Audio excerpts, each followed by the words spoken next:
Assalamualaikum warahmatullahi wabarakatuh. Perkenalkan, nama saya Amelia Ismawati. NIM saya 18862060043. Di sini saya mengikuti program pertukaran mahasiswa Merdeka dari kampus Merdeka. Selanjutnya saya akan mempresentasikan tentang siklus pemecahan masalah menuju kualitas mutu. Simak video selanjutnya. Selanjutnya, yang pertama yaitu ada konsep pemecahan masalah. Pengertian masalah dan pemecahan masalah atau problem solving. Masalah merupakan kesenjangan antara harapan dengan kenyataan, atau dapat dikatakan sebagai suatu kesenjangan yang terjadi antara kondisi ideal yang didambakan dengan kenyataan yang tengah dijalani.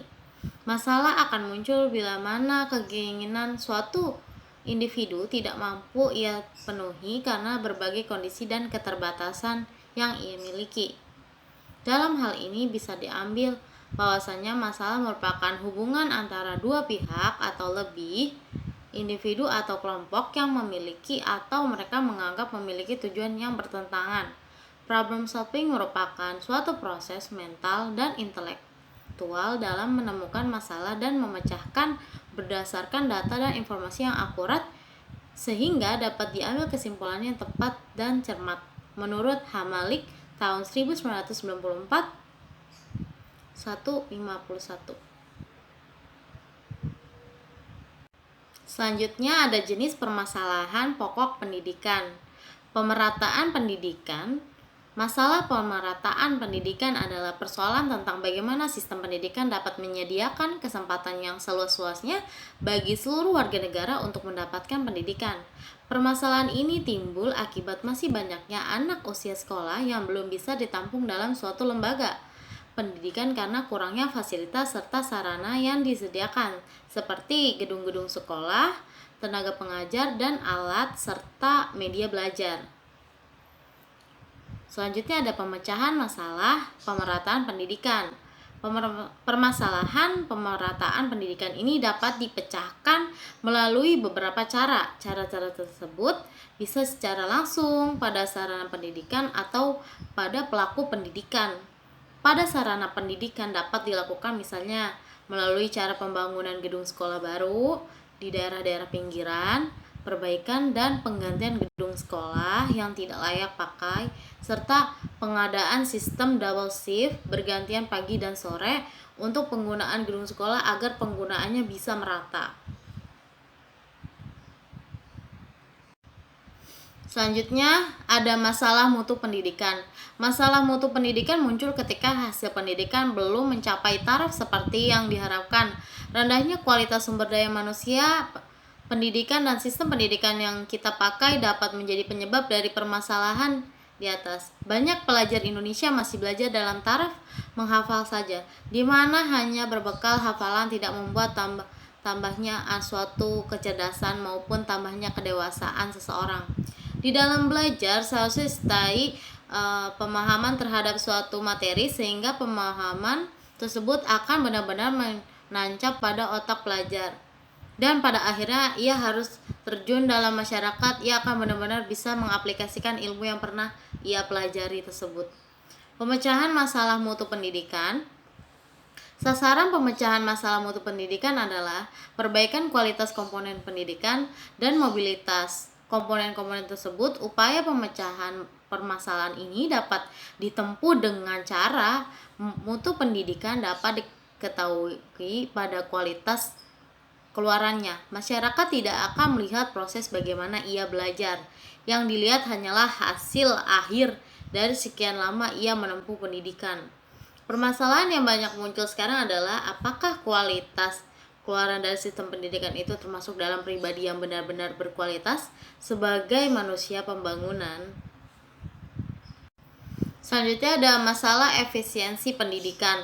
Masalah efisiensi pendidikan membahas bagaimana sistem pendidikan memanfaatkan sumber daya pendidikan yang ada untuk mencapai tujuan pendidikan.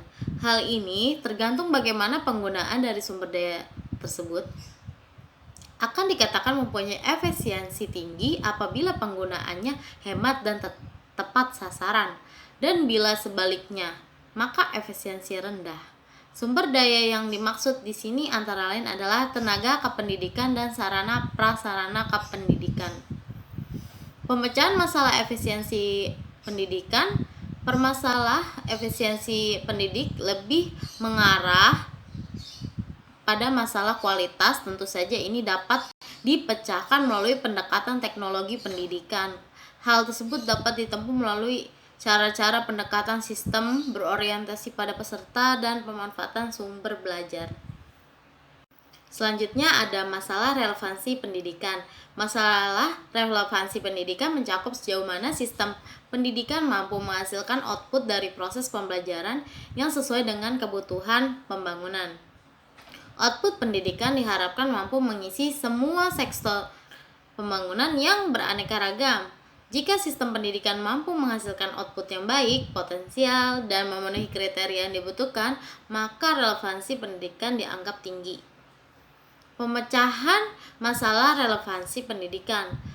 Permasalahan relevansi pendidikan dapat dipecah melalui cara-cara seperti perluasan dan pemerataan kesempatan memperoleh pendidikan, peningkatan kemampuan akademik, profesionalisme, dan jaminan kesejahteraan tenaga kependidikan. Melakukan pembaharuan sistem pendidikan, memberdayakan lembaga pendidikan, serta mengembangkan kualitas sumber daya manusia. Selanjutnya ada teori pemecahan masalah. Menurut Pemkin dalam Sohimin tahun 2004 menyatakan bahwa model problem solving adalah suatu model pembelajaran yang melakukan pemusatan pada pengajaran dan keterampilan.